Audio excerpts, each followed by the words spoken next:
जी, financial accounting और reporting 1 का subject हम लोग इंशाल्लाह स्टार्ट करेंगे भी। तो आज तो हम इसका पहले लेक्चर प्लान सारा डिस्कस करते हैं।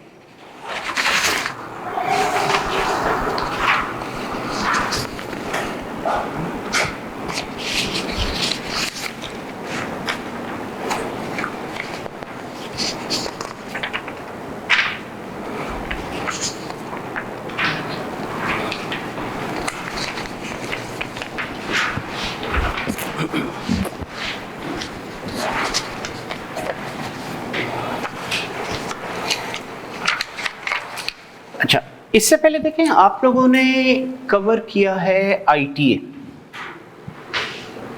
आईटीए जो आप लोगों ने कवर किया, इसके अंदर एक तो आपने अकाउंटिंग की बेसिक्स और प्लस जितना भी पढ़ा वो अबाउट सोल ट्रेडर पढ़ा। अब इसका एडवांस पेपर आ रहा है आपका FAR 1। इसमें सोल ट्रेडर से रिलेटेड सिर्फ एक चैप्टर के अंदर डिस्कशन आएगी।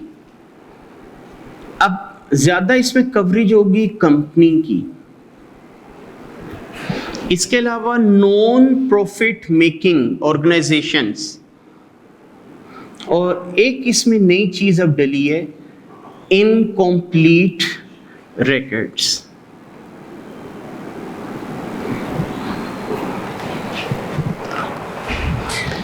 ठीक है, आईटीए में आपने सारी अकाउंटिंग की बेसिक पढ़ी, जर्नल लेजर, ट्रायल बैलेंस क्या होता है, फाइनेंशियल स्टेटमेंट कैसे बनती हैं, लेकिन वो फाइनेंशियल स्टेटमेंट सोल ट्रेडर की आपने पढ़ी थी। यहाँ पे सिर्फ cash flows, statement of cash flows के अंदर मैं सोल ट्रेडर का जिक्र करूंगा क्योंकि वो आपके सिलेबस में है, लेकिन उसके बाद जितनी भी डिस्कशन होगी मेरी कंपनी से रिलेटेड चलेगी। फाइनल अकाउंट कराऊंगा कंपनी का होगा, कैश फ्लोज के क्वेश्चन बाकी कंपनीज के होंगे। ठीक है, इंटरनेशनल अकाउंटिंग स्टैंडर्ड कंपनीज के लिए फॉलो करना जरूरी होता है, स्टैंडर्ड हम मल्टीपल यहाँ पे पढ़ेंगे। अच्छा, उसके बाद एक चीज हम पढ़ेंगे, नॉन प्रॉफिट मेकिंग ऑर्गेनाइजेशंस। अच्छा, इसके नाम से क्या लग रहा है, नॉन प्रॉफिट मेकिंग ऑर्गेनाइजेशंस? हाँ, जो चैरिटेबल इंस्टीट्यूशंस हैं, ऐसे इंस्टीट्यूशन जिनको ऑब्जेक्टिव प्रॉफिट अर्न करना नहीं होता, तो वो अपना रिकॉर्ड कैसे मेंटेन करते हैं। इवन आपका जो आई कैप है, इसने भी अपने आप को ना as a non profit making organisation register कराया हुआ है। ये भी अपना प्रॉफिट एंड लॉस नहीं बनाता। इसकी वेबसाइट पे आप फाइनेंशियल देखिएगा, इसने इनकम्स एंड एक्सपेंडिचर अकाउंट बनाया होगा। बेशक मिलियंस में प्रॉफिट निकला होगा, ये उसको प्रॉफिट नहीं कहेगा, ये कहेगा जी मेरा सरप्लस आ गया। ठीक है, तो उसने अपने आप को नॉन प्रॉफिट ऑर्गेनाइजेशन शो किया हुआ है। इनकम्प्लीट रिकॉर्ड्स, अच्छा ये ना इंपॉर्टेंट टॉपिक था इन द सेंस कि इसमें मिसिंग फिगर फाइंड आउट करना पड़ती थी। कोई बंदा आपके साथ फ्रॉड कर गया, फ्रॉड डिटेक्ट करना होता था। तो आईकैप ने जब ये वाली पुरानी स्कीम जो पिछली भी खत्म हुई है, जब वो आई तो आईकैप ने इसको सीए के सिलेबस से निकाल दिया था, लेकिन अब रिसेंटली इन्होंने दोबारा इनकॉर्पोरेट किया है। देखें, इनकम्प्लीट का मतलब यही नहीं होता कि जी खाली सिंगल एंट्री रिकॉर्ड नहीं प्रॉपर बना रहा। माइट भी एक कंपनी ने प्रॉपर अपनी बुक्स ऑफ अकाउंट बनाई हुई थी, एक्सीडेंटली रिकॉर्ड डिस्ट्रॉय हो गया, मतलब बिल्डिंग में आग लगी, सारा डेटा ही जल गया। अब थोड़ा बहुत डेटा जो हमारे पास अवेलेबल था उसकी बेस के ऊपर फाइनेंशियल बनानी। अब ये तो नहीं होगा ना कि आपको मैं कहूँ एक दफा रिकॉर्ड जल गया, आगे कभी रिकॉर्ड बन ही नहीं सकते, तो कैसे उनको कंप्लीट किया जाएगा। और एक मोस्ट इंपॉर्टेंट, जब कोई बंदा फ्रॉड करता है ना, पहले रिकॉर्ड में टेम्परिंग करता है, चेंजेस करता है कि यार पकड़ा ना जाऊं। जब उसको फील होता है ना पकड़ा जाना है, उस वक्त वो भागता है वहां से। तो जब भागता है कई दफा रिकॉर्ड डिस्ट्रॉय कर जाता है कि पकड़ा ही ना जाए कि कितने का फ्रॉड हुआ। तो वहां पे फिर हम फ्रॉड की फिगर डिटरमिन करते हैं। तो ये सारी चीजें इंशाल्लाह हम लोग इधर कवर करेंगे कि कैसे इसको किया जाता है। बाकी इंशाल्लाह जब नेक्स्ट सेशन में आप लोग कॉर्पोरेट रिपोर्टिंग के अंदर जाएंगे तो वो सारा कंपनी से रिलेटेड आ जाएगा, company and group of companies. तो इसका मतलब हमारी जो ज्यादातर डिस्कशन होगी यहाँ पे किससे रिलेटेड होगी, कंपनी से। तो कंपनी के अंदर ना कुछ अपनी टर्मिनोलॉजी यूज होती है जिनका मतलब हमें पता होना चाहिए। जैसे जर्नली थोड़ा बहुत आपको पता है जी डिविडेंड क्या होता है, आपको ये पता है शेयर क्या होता है, लेकिन शेयर कितनी तरह के होते हैं, शेयर किन किन कीमतों पे इशू हो सकते हैं, शेयर इशू करो तो उनकी एंट्रियां क्या होती हैं, ये चीजें हमें नहीं पता। ठीक है, तो अब अगर आप लोग जरा अपना आउटलाइन देखें जो मैंने लेक्चर प्लान आपको दिया है, तो सबसे पहले ना मैंने इसमें लिखा है टर्म्स रिलेटेड टू कंपनीज, के वो टर्मिनोलॉजी जो कंपनी में यूज होती है। अगर आप मुझे कहें डायरेक्टली सिलेबस का पार्ट, तो ऐसा कुछ भी नहीं है, लेकिन मसला ये हमारा कंपनी ही हर जगह चलना है। बार बार शेयर का वर्ड आएगा, कभी वो कहेगा प्रेफरेंस शेयर, कभी वो कहेगा क्यूमुलेटिव प्रेफरेंस शेयर, कभी वो कहेगा रिडीमेबल प्रेफरेंस शेयर। तो जब तक इनका फर्क नहीं पता होगा आप लोग कंफ्यूज रहेंगे। तो ये सारी ना टर्मिनोलॉजी इंशाल्लाह हम लोग सबसे पहले डिस्कस करेंगे। अच्छा, इसके आगे अगर आप दो कॉलम देखें, मैंने एक प्रोफिशिएंसी लेवल और एक टेस्टिंग लेवल का कॉलम बनाया है। प्रोफिशिएंसी लेवल आईकैप ने ना 3 प्रोफिशिएंसी लेवल दिए हैं, P1, P2, P3। Testing level भी 3 है, T1, T2, T3। P1 के अंदर आईकैप कहता है कि आपको सब्जेक्ट का ना बेसिक नो हाउ होना चाहिए, इतना ही काफी है। P2 के अंदर वो कहता है ना सिर्फ नो हाउ बल्कि इसकी एप्लीकेशन आपको आती हो। और P3 का वो कहता है मतलब ये होता है कि ना सिर्फ नो हाउ एप्लीकेशन बल्कि इंटरप्रिटेशन वगैरह भी आप उससे कर सकते हो, रिकमेंडेशन वगैरह दे सकते हो, कंक्लूजन ड्रॉ कर सकते हो। तो आपके सिलेबस में ज्यादातर P2 है, एक आधी जगह P1 कहीं उसने आपको दिया होगा। ये जो टेस्टिंग लेवल है T1, T2, T3, T1 का मतलब होता है आपका जो पेपर में क्वेश्चन आएगा इसका 8 से 12 नंबर तक का आएगा। T2 का मतलब होता है इसका क्वेश्चन 20 नंबर तक का आ सकता है। और T3 का मतलब होता है इसका क्वेश्चन 25 नंबर तक का आ सकता है। पूरे कैफ के अंदर आईकैप ने कह दिया T3 लेवल की टेस्टिंग अब नहीं हुआ करेगी, इसलिए आपका जो मैक्सिमम भी क्वेश्चन आया तो कितने मार्क्स का होगा, 20 नंबर का, इससे ज्यादा मार्क्स का पेपर में क्वेश्चन नहीं होगा। अच्छा जी, तो इन पे तो आपने देखा मैंने नोट एप्लीकेबल लिख दिया हुआ था क्योंकि ये सिलेबस का पार्ट ही नहीं है बज़ाहिर टॉपिक। अच्छा, अब सबसे पहले जो चीज हम इंशाल्लाह पढ़ेंगे वो है property plant and equipment, that is IS 16। अच्छा, इसके लिए आप देख के उसने कहा प्रोफिशिएंसी लेवल भी P2 और टेस्टिंग लेवल भी T2। मोस्ट इंपॉर्टेंट टॉपिक है, 18 से 20 नंबर का क्वेश्चन तकरीबन हर दूसरी अटेम्प्ट में आ जाता है। और अक्सर इसका क्वेश्चन क्या आता है, देखिए IS 16 हमने ITA में भी पढ़ा था डेप्रिसिएशन वाले चैप्टर में, लेकिन जो 2 इंपॉर्टेंट चीजें थी ना वो हमने वहां छोड़ दी थी। ना आपने रिवैल्यूएशन मॉडल पढ़ा था, ना आपने डिस्क्लोजर कैसे बनते हैं वो पढ़ा था, क्योंकि उधर सिलेबस में नहीं था। इधर पेपर में जब भी क्वेश्चन आता है या वो डिस्क्लोजर बनवाता है या वो रिवैल्यूएशन को टेस्ट करता है, ठीक है। लेकिन इसका मतलब ये नहीं है कि पुराने वाला हमें नहीं आना चाहिए, हम पूरा स्टैंडर्ड यहां दोबारा पढ़ेंगे, ठीक है। और अब इधर न्यूमेरिकल की प्रैक्टिस भी ज्यादा करनी पड़ेगी, ठीक है। तो ये इंशाल्लाह हम लोग पढ़ेंगे। उसके बाद जब हम लोग नेक्स्ट टॉपिक पढ़ेंगे स्टेटमेंट ऑफ कैश फ्लोज। हमने ITA में पढ़ा था ना कि आपकी फाइनेंशियल स्टेटमेंट के कंपोनेंट्स 5 होते हैं। एक हमने कहा था स्टेटमेंट ऑफ कॉम्प्रिहेंसिव इनकम, दूसरा हमने कहा था स्टेटमेंट ऑफ फाइनेंशियल पोजीशन, फिर हमने कहा था स्टेटमेंट ऑफ कैश फ्लोज, फिर हमने कहा था statement of changes in equity, और फिर हमने कहा था नोट्स टू द अकाउंट्स। उधर आपके सिलेबस में 2 थे, कौन कौन से थे? Statement of profit and loss यानी कॉम्प्रिहेंसिव इनकम और स्टेटमेंट ऑफ फाइनेंशियल पोजीशन, यहां 5 हैं, ठीक है। यानी अब आप देखें ना, ये 3rd नंबर पे क्या आ गया, स्टेटमेंट ऑफ कैश फ्लोज। इसी तरह अगर आप लोग 5वें नंबर पे देखें वो क्या आ गया, statement of changes in equity. अच्छा, उसके बाद अगर आप लोग आए तो 14 नंबर पे देखें कंपनी फाइनल अकाउंट, इसके अंदर आपकी changes in equity, profit and loss, financial position तीनों बनेंगी, ठीक है। और बाकी जितने स्टैंडर्ड पढ़ रहे होंगे उन सबके साथ डिस्क्लोजर्स बना करेंगे। नोट्स ऑफ अकाउंट से आपने डिस्क्लोजर बनाना होते हैं, इसलिए वो 5 चीजें हमारे सिलेबस में आ गई हैं।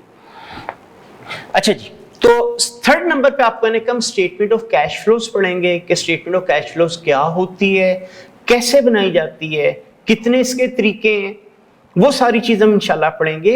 इसके बारे में पूरी गाइडलाइन IS 7 में दी गई है, तो जिस हद तक IS 7 हमारे सिलेबस में है वो हम इंशाल्लाह यहाँ पे पढ़ेंगे। अच्छा, इंपॉर्टेंट टॉपिक है, इसका शुरू में क्वेश्चन 8-10 नंबर का आता था, लेकिन अब पिछली कुछ अटेम्प्ट से इसका 18 से 20 नंबर का क्वेश्चन आ रहा है। ठीक है, तो इंपॉर्टेंट है और आसान टॉपिक है। मतलब अक्सर मैं स्टूडेंट्स को कहता हूं अगर पेपर में आ जाए कोशिश किया करो पहले इसको अटेम्प्ट कर लो, और आप लोग इंशाल्लाह देखेंगे कि 2-4 क्वेश्चन करने के बाद ना आप इजीली इसका क्वेश्चन अटेम्प्ट कर लिया करेंगे। अगर खुदा ना खासा फंसे तो कोई एक आधा पॉइंट फंसा करेगा, बाकी फिर भी हो जाया करेगा। तो पेपर पास करने में ये टॉपिक बहुत ज्यादा हेल्प करेगा आपको। अच्छा, intangible assets IAS 38 and SIC 32। अच्छा, ये ना रिपोर्टिंग 2 से आपके सिलेबस में ट्रांसफर होके आया है। पहले ये रिपोर्टिंग 2 के अंदर था, अभी रिसेंटली ICAP ने आपके सिलेबस में ट्रांसफर किया है। देखिए ऊपर मैंने कहा IAS 16 property plant and equipment, ये टेंजिबल एसेट होते हैं इनटेंजिबल? टेंजिबल फिजिकली एग्जिस्ट करते हैं ना, टच कर सकते हो, लेकिन कुछ इंटेंजिबल एसेट भी तो होते हैं आपकी, गुडविल, पेटेंट, कॉपीराइट्स, ठीक है, तो इनको भी तो रिकॉर्ड करना है। इनके लिए है IAS 38, ठीक है। पहले रिपोर्टिंग 2 में था, जैसे IAS 16 के इधर 18-20 नंबर का डिस्क्लोजर का क्वेश्चन आता था, इसी तरह 18-20 नंबर का उधर रिपोर्टिंग 2 में इसका क्वेश्चन आता था। लेकिन अब ICAP ने दोनों ही इधर डाल दिए हैं, तो मोस्ट प्रोबेबली अब चांसेस हैं या तो मिक्स क्वेश्चन आ जाए या एक अटेम्प्ट में IAS 16 आ जाए, एक में 38 आ जाए, इस तरह करके कवर किया जाए। अच्छा, इसके आगे ना एक मैंने लिखा हुआ है इंक्लूडिंग SIC 32, ये है treatment of website cost. IAS 38 जब बना था उस वक्त इंटरनेट ही नहीं होता था। अगर इंटरनेट नहीं था तो क्या वेबसाइट होती होंगी? वो भी नहीं थी। तो पूरे IAS 38 में वेबसाइट की ट्रीटमेंट के बारे में डिस्कस ही नहीं किया गया। लेकिन अब आपने देखा छोटी से छोटी ऑर्गेनाइजेशन उसने भी अपनी एक वेबसाइट बनाई होती है, ठीक है, तो वेबसाइट के ऊपर कॉस्ट आ रही होती है। अब आप अपने कॉलेज की एक एग्जांपल ले लें, बिल्कुल बेसिक सी वेबसाइट है, कोई खास प्रेजेंटेशन नहीं है, कोई बहुत ज्यादा अट्रैक्टिव नहीं है, उसके ऊपर भी 1-1.5 लाख रुपया लगा हुआ है। तो कंपनीज ने मिलियंस ऑफ रुपीस वेबसाइट के ऊपर खर्च किए होते हैं, और फिर वो लगातार आपने देखा वेबसाइट अपग्रेड कर रहे होते हैं, उस पर भी खर्चा आ रहा होता है। इन खर्चों की ट्रीटमेंट क्या करनी है वो सारी गाइड की गई है SIC 32 में, ठीक है। तो इंशाल्लाह जब IAS 38 पढ़ेंगे साथ ही इसको हम पढ़ेंगे। तो पहले ये दोनों रिपोर्टिंग 2 में थे, अब वो सारे आपके इधर आ गए। Statement of changes in equity, अब इसके नाम से जाहिर हो गया है कि ओवर द ईयर जो इक्विटी में चेंज आएगा इंशाल्लाह हम उसको यहां पे डिटेल में कवर करेंगे। नेक्स्ट कह रहा है जी accounting policies, changes in accounting estimates and prior period errors, that is IAS 8, ठीक है। इसका कह रहा है प्रोफिशिएंसी लेवल तो 2 होगा, लेकिन लेवल ऑफ टेस्टिंग 1 होगा। अच्छा, इसके अंदर ना 3 चीजों का जिक्र किया गया है। अकाउंटिंग पॉलिसीज के बारे में, मतलब अगर चेंजेस इन पॉलिसी आ जाए उसको कैसे करना है, एस्टिमेट्स के चेंज के बारे में, और प्रायर पीरियड एरर्स, यानी वो एरर जो डिटेक्ट तो आपको करंट ईयर में होंगे लेकिन एविडेंस देंगे कि ये तो पास में ही गलती हो चुकी थी, उसे हम कहते हैं प्रायर पीरियड एरर्स। अच्छा, पहले पुरानी स्कीम, एक तो ये जो भी खत्म हुई है, एक इससे पहले जो थी, उस वक्त ये ना रिपोर्टिंग 2 के सिलेबस का पार्ट था। 18 से 20 नंबर का क्वेश्चन, कई दफा 25 नंबर का क्वेश्चन इसका उधर आता था। लेकिन जब से ICAP ने इसको रिपोर्टिंग 1 में शिफ्ट किया तो 8 नंबर, 10 नंबर, 4 नंबर इस तक की कवरेज कर रहा है। हाँ, 2 दफा आपके पेपर में इस तरह हुआ कि चेंजेस इन इक्विटी और IAS 8 इन दोनों को मिला के 20 नंबर का क्वेश्चन बना है। तो उस वजह से ना इसका मिक्स करके भी क्वेश्चन आ जाया करता है। आप लोगों के वैसे सिलेबस में जो ज्यादा इसके क्वेश्चन आए ना IAS 8 और चेंजेस इन इक्विटी, इन दोनों को मर्ज करके आए हैं। तो इंशाल्लाह हम लोग इसको भी पढ़ेंगे डिटेल में बाद में।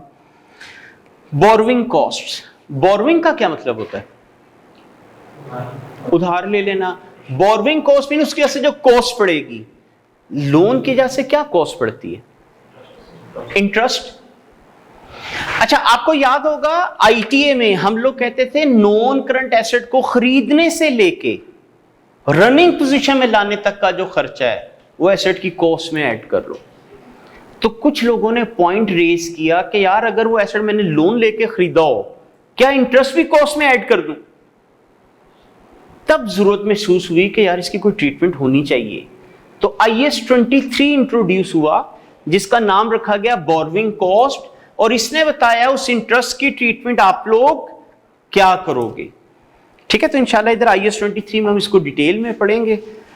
तो इसका ना इंडिपेंडेंट क्वेश्चन भी एक दो दफा आया है, अदरवाइज कभी IAS 16 के अंदर मिक्स कर देता है, कभी किसी और स्टैंडर्ड के अंदर मिक्स कर देता है, तो इसको मिक्स करके भी टेस्ट कर लेता है।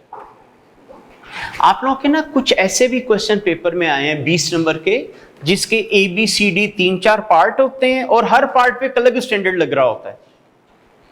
ठीक है, तो उसमें फिर इसको 23 को भी कवर कर जाता है वो। नेक्स्ट, एग्रीकल्चर IAS 41, ये भी रिपोर्टिंग 2 से ट्रांसफर होके आया, पहले रिपोर्टिंग 2 में था। अच्छा, एग्रीकल्चर का मतलब खाली कोई एग्रीकल्चरल आइटम की जिक्र ही नहीं हो रहा, बायोलॉजिकल एसेट्स की बात की जा रही है। बायोलॉजिकल एसेट हम कहते हैं जो लिविंग थिंग्स होते हैं, उसमें एनिमल भी आते हैं, उसमें आपके प्लांट्स भी आते हैं। फर्ज करें आपकी जो कंपनी है, आपका एक डेयरी फॉर्म है, वहां डेयरी के अंदर आपने काऊ रखी हुई है। ठीक है, अब with the passage of time cow के अंदर फिजिकल चेंज भी आना है, ठीक है, और प्राइस चेंज भी आना है। आपको पता है इन्फ्लेशन की वजह से चीजों की कीमत बढ़ जाती, साल गुजरेगा, पहले आपकी काऊ 1 ईयर ओल्डर थी, साल के बाद क्या होगी 2 ईयर ओल्डर, तो उसका वॉल्यूम बढ़ गया होगा। ठीक है, इसे हम कहते हैं फिजिकल चेंज, उसकी वजह से भी उसकी कीमत बढ़ी। फिर आपको पता है अगर मैच्योर काव है तो with the passage of time calf को बर्थ दे देती है, उससे नंबर ऑफ एनिमल आपके इंक्रीज हो जाते हैं, तो वो भी आप लोगों का एसेट है। इसी तरह अगर आपको मैं कहूं कि यार चले डेयरी को हम छोड़ते हैं, फ्रूट फॉर्म ले लेते हैं, मेरा मैंगोज का फॉर्म है, वहां मैंगो ट्रीज लगे हुए हैं, ट्रीज के ऊपर मैंगोज लगते हैं, तो मैंगोज भी मेरी एग्रीकल्चर बायोलॉजिकल एसेट में आएगी, उसे हम कहते हैं एग्रीकल्चरल प्रोड्यूस। इन चीजों को कैसे काउंट फॉर किया जाता है, इनकी रिकॉर्डिंग कैसे की जाती है, वो हम सारी IAS 41 में पढ़ेंगे। ठीक है, छोटा स्टैंडर्ड है, 3-4 दिन में इजीली कवर हो जाता है। उसके बाद इन्वेस्टमेंट प्रॉपर्टी। इन्वेस्टमेंट आप कहते हैं ना किसी जगह पे पैसा लगाना विद द इंटेंशन के वहां से आपको कोई रिटर्न मिले। ठीक है, जैसे आपको मैंने किसी कंपनी के शेयर खरीद लिए, मतलब मैंने इन्वेस्टमेंट की शेयर्स के अंदर, पैसे देके शेयर खरीद लिए, मकसद क्या था कि शेयर की कल को प्राइस बढ़ेगी तो प्रॉफिट हो जाएगा, गेन हो जाएगा, कंपनी ने उस शेयर पे डिविडेंड दिया तो वो मेरे लिए एक इनकम बन जाएगी। अच्छा, अब ये तो होगी इन्वेस्टमेंट के किसी जगह अपना पैसा लगाना विद द इंटेंशन कि आपको वहां से कुछ रिटर्न मिले। प्रॉपर्टी का मतलब जो आपकी बिल्डिंग जायदाद वगैरह। इन्वेस्टमेंट प्रॉपर्टी मतलब ऐसी प्रॉपर्टी जो आप इस इंटेंशन से खरीदो कि यहां से इनकम जनरेट होगी। प्रॉपर्टी से कैसे इनकम जनरेट हो सकती, मतलब आपका से घर है, कैसे इनकम जनरेट कर देगा? किराए पे दे दो, रेंट पे दे दो, वहां से रेंटल इनकम आ जाएगी। या अक्सर आपने देखा जो नई नई सोसाइटीज डेवलप हो रही होती है ना, तो वहां प्लॉट सस्ते होते हैं, अक्सर लोग वहां पे जाके ना प्लॉट खरीद लेते हैं, घर नहीं बनाना होता, रहना कोई नहीं होता, इन्वेस्टमेंट के तौर पे खरीद लेते हैं कि कल को जब सोसाइटी डेवलप होगी 5-10 साल बाद, रेट बहुत ज्यादा बढ़ गया होगा तब बेच दूंगा। तो अगर आपने इस इंटेंशन से कोई प्लॉट खरीदा कि इसको मैं लॉन्ग टर्म रिटेन करूंगा और through capital appreciation income generate करूंगा, तो वो घर भी, वो प्लॉट भी आपकी इन्वेस्टमेंट प्रॉपर्टी में आएगा। इसको IAS 16 नहीं कवर करेगा, वो इसमें कवर होगा। Impairment losses. अच्छा, आपको याद होगा ITA में जब हमने IAS 16 पढ़ा था तो हम लोगों ने कहा था एसेट को हम लिखते हैं उसकी कैरिंग अमाउंट पे, और कैरिंग अमाउंट का हमने कहा था फॉर्मूला होता है cost minus accumulated depreciation minus accumulated impairment losses. अब मसला ये इंपेयरमेंट लॉसेस हैं क्या? आप लोगों ने जगह जगह ITA में डिस्कस किया था प्रूडेंस कॉन्सेप्ट। क्या थीम होता था प्रूडेंस कॉन्सेप्ट का, कोई याद हो? हाँ, एसेट्स और इनकम्स क्या नहीं होने चाहिए, ओवर स्टेट नहीं होने चाहिए। एक्सपेंस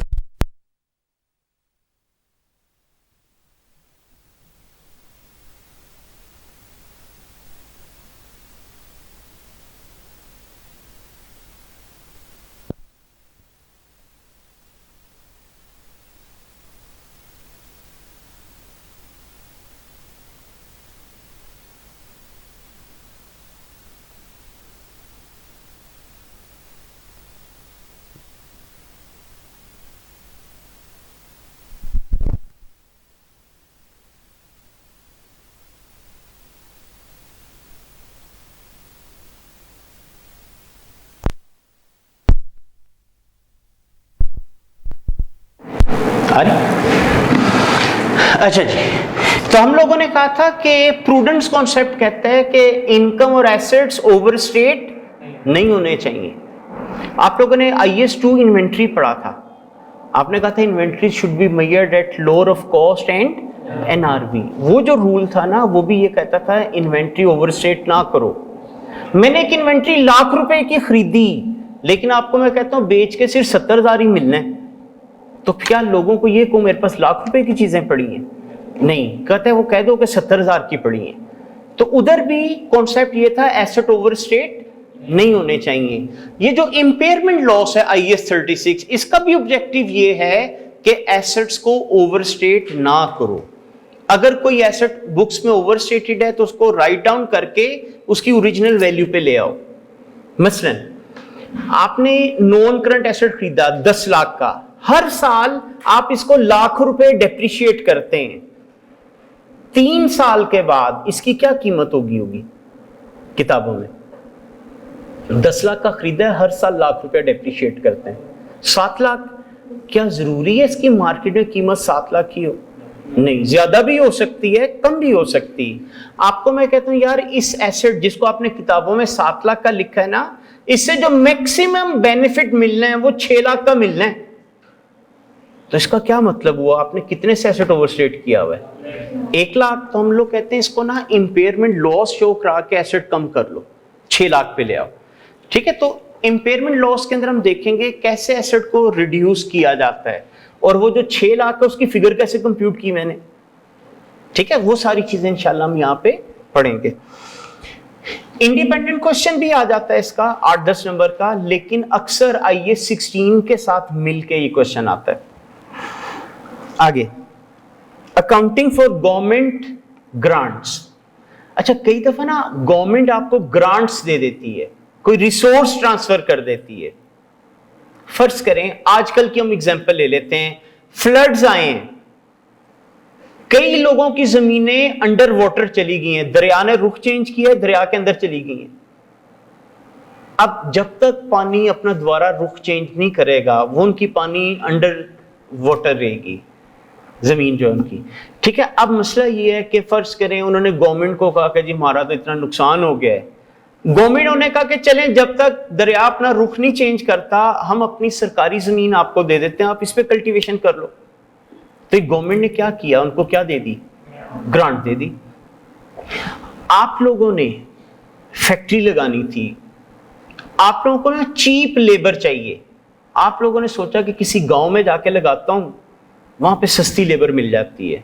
आपने गांव में जाके अपनी फैक्ट्री लगा ली, लोगों को एम्प्लॉयमेंट मिल गई, लोगों ने शहरों का रुख करना छोड़ दिया।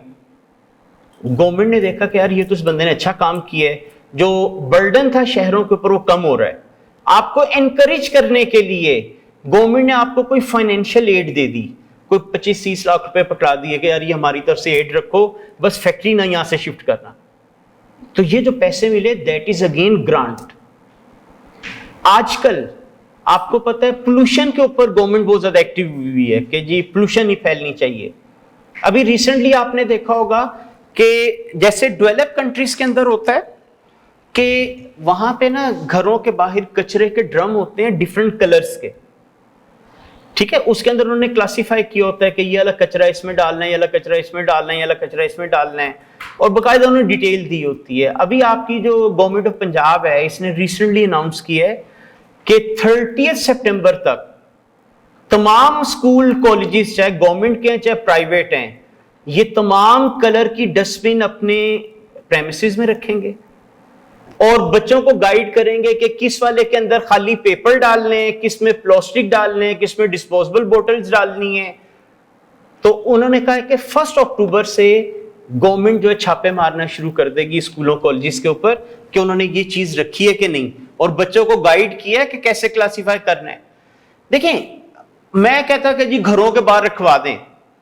अब घरों में लोगों को अवेयरनेस देने पे टाइम लगना था, लेकिन ये जो यंग जनरेशन है जो स्कूलों कॉलेजेस में, इन्होंने ही आगे आना है, तो इनको थ्रू उन्होंने इसको फोकस किया कि जी पहले हम इनको टारगेट करेंगे और जब ये थोड़ा फेमिलियर हो जाएंगे फिर हम घर वालों को कहेंगे कि आप लोगों के बाहर हम ये डस्टबिन रख के जा रहे हैं, तो आप लोगों ने इनको यूज कर रहे हैं।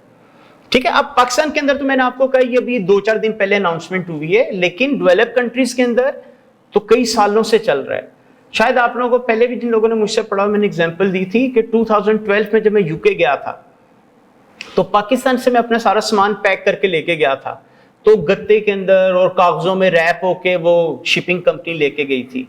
अब वहां जब मैंने सामान खोला तो मेरे घर के बाहर ना 3 इतने बड़े ड्रम पड़े हुए थे, एक ग्रीन कलर का, एक ग्रे कलर का, एक ब्लू कलर का था, सॉरी रेड कलर का। तो अब वो मुझे इतना आइडिया नहीं था, मैंने क्या किया, एक का ढक्कन खोला, सारा कचरा एक ही में डाला, बंद कर दिया। अगले ही दिन मेरे घर एक लेटर आ गया कि जी जो डिस्पोजेबल चीजें हैं वो आपने फ्लां ड्रम में डालनी होती हैं, जो रिसाइकलेबल हैं फ्लां में डालनी है, जो ड्राई प्लांट और लीफ हैं वो ग्रीन वाले में डालने हैं। फिर उन्होंने लिस्ट नीचे दी कि ये चीजें रिसाइकल होती हैं, ये आपकी डंप होती हैं, वगैरह वगैरह। अब वो क्या था, मैंने एक शॉपर ही एक में डाला था, लेकिन उस लेटर का फिर रिजल्ट क्या निकला, जितना समय वहां रुका फिर मैं उन चीजों का ख्याल रखता रहा कि अच्छा इस तरह करके करना है। तो बताने का मतलब है कि अवेयरनेस के साथ ही होता है। तो अगर देखा जाए तो एक अच्छा इनिशिएटिव है, स्कूल कॉलेजेस से इन्होंने लिए है, आगे इन बच्चों ने जाके आगे यंग जनरेशन बनना है तो वहां पे फिर ये इसको इजीली इंप्लीमेंट कर जाएंगे। तो बहरहाल तो बात हम लोग यहाँ पे कर रहे थे कि गवर्नमेंट कई दफा ना पोल्यूशन को कंट्रोल करने के लिए भी, अगर आप कोई ट्रीटमेंट प्लांट लगा लेते हो तो गवर्नमेंट आपको इनकरेज करने के लिए कुछ पैसे वगैरह दे देती है।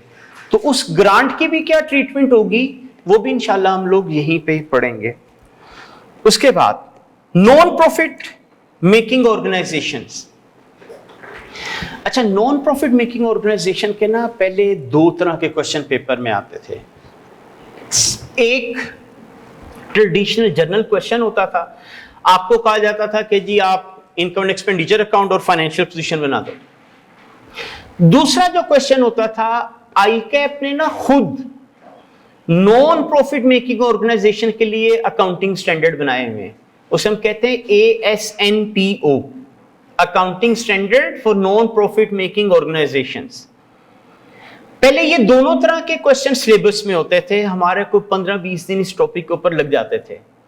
अब आईकैप ने क्या किया, उसने कहा सिर्फ ASNPO सिलेबस में है, वो जो ट्रेडिशनल या जनरल क्वेश्चन थे वो नहीं एग्जामिन किए जाएंगे।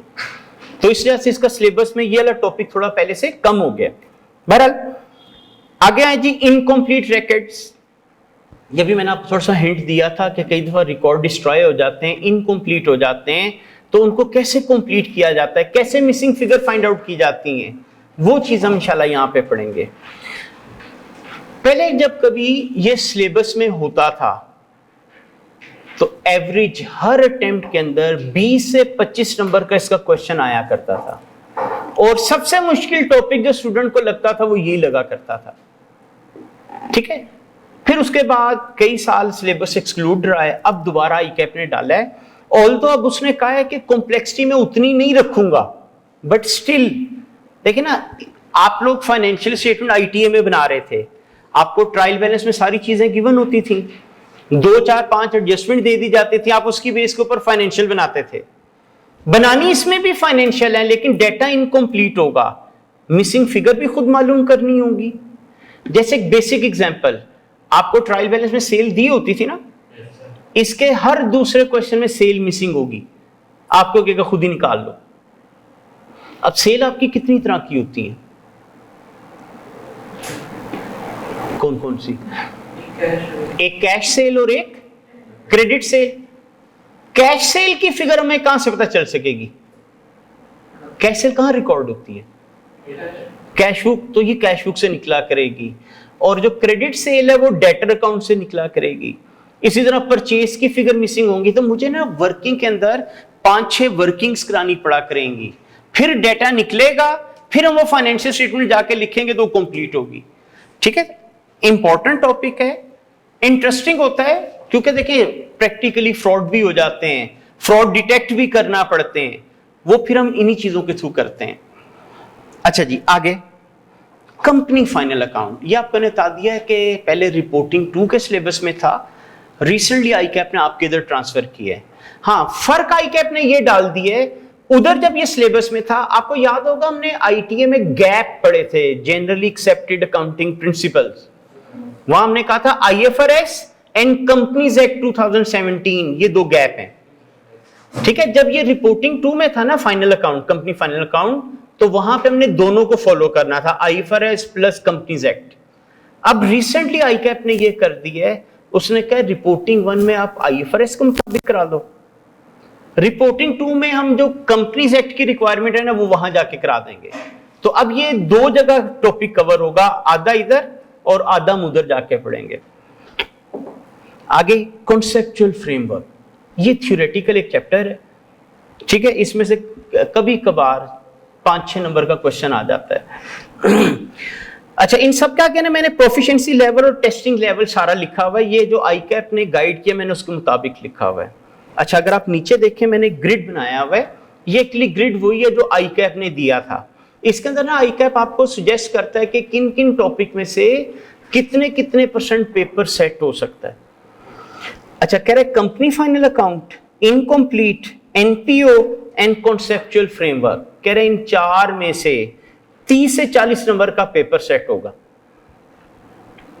Next, IAS 7, 8 and statement of changes in equity, कह रहे इनमें से 20 से 30 नंबर का पेपर सेट होगा इन 3 टॉपिक में से। और बाकी जो आपके 6-7 स्टैंडर्ड हैं, IAS 16, 23, 40, 20, 36, 38, 41, कह रहे इनमें से 35 से 45 मार्क्स का पेपर सेट किया जाएगा। ठीक है, आईकैप 100% तो ये फॉलो नहीं करता, लेकिन काफी हद तक इस ग्रिड को फॉलो करता है। ठीक है, तो इंशाल्लाह अभी तो मैंने इसके ना आपको पास्ट पेपर का एनालिसिस नहीं दिया कि कौन सा टॉपिक कितना फ्रीक्वेंटली किस अटेम्प्ट में कितने मार्क्स का आया है, उससे भी आपको आइडिया हो सकता है कि कौन सा टॉपिक किस हद तक इंपॉर्टेंट है। ठीक है, लेकिन आहिस्ता आहिस्ता हम जरा सिलेबस कवर कर लें, फिर मैं उसको शेयर करूंगा। अच्छा, अब जहां तक मसला है बुक का, तो बुक के अंदर ना स्टडी टेक्स्ट तो आपका शॉर्ट फॉर्म में चल जाएगा, इसको हार्ड फॉर्म में लेने की जरूरत नहीं है। हाँ, पास्ट पेपर की हमें बुक चाहिए होगी, अभी ना लीजिएगा अभी, क्योंकि नया एडिशन आया नहीं।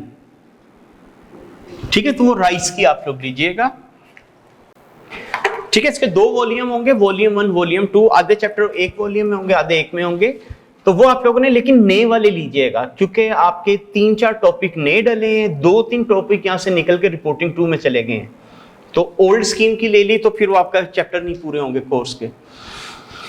तो अभी हमें इमीडिएटली तो बुक की जरूरत नहीं है, अभी तो आप लोगों को कुछ मैं असाइनमेंट वगैरह शेयर करके काम चला लूंगा। ठीक है, कल से हम लोग ना इसकी जो टर्मिनोलॉजी है वो स्टार्ट करेंगे, कोशिश करेंगे कल या परसों में वो कंप्लीट हो, ताकि फिर हम लोग IAS 16 को प्रॉपरली स्टार्ट कर पाए। अच्छा, अब आप लोगों के लिए FAR 1 वालों के लिए थोड़ी सी प्रॉब्लम ज्यादा आती है, यानी FR 2 की पासिंग परसेंटेज स्टूडेंट की ज्यादा, FR 1 की कम है। उसकी रीजन क्या है? आप लोग इससे पहले पढ़ के आए हो ITA में ज्यादा प्रैक्टिस आपने की है MCQs की, लंबे वाले क्वेश्चंस आप लोगों ने इतने किए नहीं है। यहां पे सारे क्वेश्चन ही लंबे आते हैं, कोई 10 नंबर, कोई 20 नंबर, कोई 15 नंबर, कोई 18 नंबर। तो इवन अभी रिसेंटली भी जिन स्टूडेंट ने एग्जाम्स दिए हैं, जब मैंने उनसे डिस्कस किया है तो अक्सर ने मुझे ये कहा कि जी पेपर तो पूरा आता था लेकिन अटेम्प्ट कोई 70-75 नंबर का ही हुआ है। अब वो रीजन क्या है कि स्पीड नहीं प्रॉपर मैनेज हो रही। ठीक है, उसकी वजह यह है कि आपने पिछले 6 महीने जो काउंटिंग पढ़ी है वो सिर्फ आपने MCQ के बेस पे की है। ठीक है, रिटन क्वेश्चन चंद टीचर ने कराए होंगे, लेकिन वो भी 2-2, 3-3, इससे ज्यादा वो उन्होंने भी नहीं कराए होंगे, तो वो हमें ना थोड़ा सा प्रॉब्लम आता है। तो यहां पे आपको रिटन प्रैक्टिस करने की बहुत ज्यादा जरूरत होगी।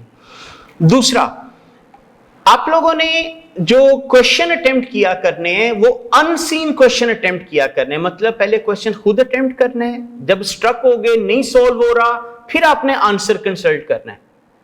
ये जो स्टूडेंट इस तरह प्रिपरेशन करते हैं ना, क्वेश्चन पढ़ा फिर आंसर पढ़ लिया फिर सॉल्व कर लिया, इसका कोई फायदा नहीं होगा। ठीक है, पेपर में क्वेश्चन आने हैं अनसीन, और अगर अनसीन क्वेश्चन अटेम्प्ट करने की आपने हैबिट ना डेवलप की तो फिर आपसे काउंटिंग का पेपर नहीं पास होता। अक्सर क्या होता है, क्वेश्चन 1 पढ़ेंगे अनसीन होगा, आपने कहा यार ये तो नहीं मुझसे होना, अगला पढ़ा वो भी अनसीन ही होगा, फिर जो थोड़ा बहुत आता है ना वो भी आपके ज़हन से निकल जाता है। तो इसलिए आपने डे 1 से हैबिट ये रखनी है कि आप अनसीन क्वेश्चन अटेम्प्ट करें। ठीक है, ताकि आप लोगों को एक जो डर होता है ना, ये मैं क्वेश्चन नहीं कर सकता, वो डर खत्म हो। देखिए, हर टॉपिक के अंदर ना एग्जामिनर एक दो पॉइंट अनसीन डालेगा, पूरा क्वेश्चन अनसीन नहीं होता, लेकिन आप वो 1-2 क्वेश्चन पॉइंट्स के ऊपर ही डर के बाकी अटेम्प्ट ही ना करें तो फिर आपके लिए पेपर पास करना मुश्किल हो जाता है। तो इसलिए इसका आपने जो 2-3 चीजों का ख्याल रखना है, एक तो इसका रजिस्टर अलग बनाइएगा, डेली का काम डेली की बेस पे कीजिएगा, छुट्टी ना कीजिएगा। इन केस अगर कभी खुदा ना खासा छुट्टी हो जाती किसी भी वजह से, तो नेक्स्ट डे ना आप कम से कम अपने क्लास फेलो से डिस्कस करके टॉपिक क्लास में आए, ताकि जब मैं आगे कवर करा रहा हूं तो आपको समझ आना शुरू हो जाए। ठीक है, लेकिन अगर आप लोग ये कहते हैं जी बाद में रिजल्ट के बाद कर लेंगे या बाद में पढ़ना शुरू कर लेंगे, तो फिर एंड पे हमारी स्पीड भी तेज हो जाती है। और दूसरा, इसका क्योंकि सिलेबस एक्सटेंड हुआ है, ये पहले आपका ना एग्जाम से कोई महीना 40 दिन पहले सिलेबस कवर होता था और फिर हफ्ता तकरीबन रिवीजन पे लग जाता था। अब जितना सिलेबस बढ़ा है, ये तकरीबन महीना पहले सिलेबस कवर ही होगा आपका। इसका मतलब हफ्ता अगर मैं रिवीजन का लगाऊं तो ऑलमोस्ट 3 वीक्स आपके पास दोबारा अपने तौर पर रिवीजन के लिए बचेंगे। तो इसलिए हमें शुरू से ही इसको प्लान करके चलना पड़ेगा, ताकि आप लोग इस पोजीशन में हो कि 3 वीक्स में जो रिवीजन करें तो आप लोगों को टॉपिक आते हैं। ठीक है, अब मसलन कई दफा ये होता है स्टूडेंट डेली जो टीचर करा रहे हैं बस वही करते जा रहे हैं, पिछला रिकॉल नहीं करते। तो जब पेपरों से कोई 3 हफ्ते पहले सिलेबस खत्म होगा और आप पहला चैप्टर खोलोगे वो फिर भूल गए होंगे। तो इसलिए आप लोगों ने ना वक्तन फक्तन पिछला एक आधा टॉपिक आफ्टर यानी बेशक फोरनाइटली एक टॉपिक रिवाइज पिछला कर लिया, ताकि थोड़ा सा इन टच रहेंगे ना, चीजें याद रहती हैं। बाकी ये कि इंशाल्लाह आप लोगों के इस दफा से जो प्रॉपर टेस्ट हुआ करेंगे वो आप लोग दिया करोगे, तो उसमें भी आप लोगों को काफी हद तक आइडिया इन चीजों का होता जाएगा। कोशिश हम लोग करेंगे कि टॉपिक वाइज भी टेस्ट हो जाएं और 2-2 3-3 टॉपिक मिला के भी हो जाएं, ताकि जो पिछले टॉपिक हैं उनके साथ भी आप लोग इन टच रह सकें।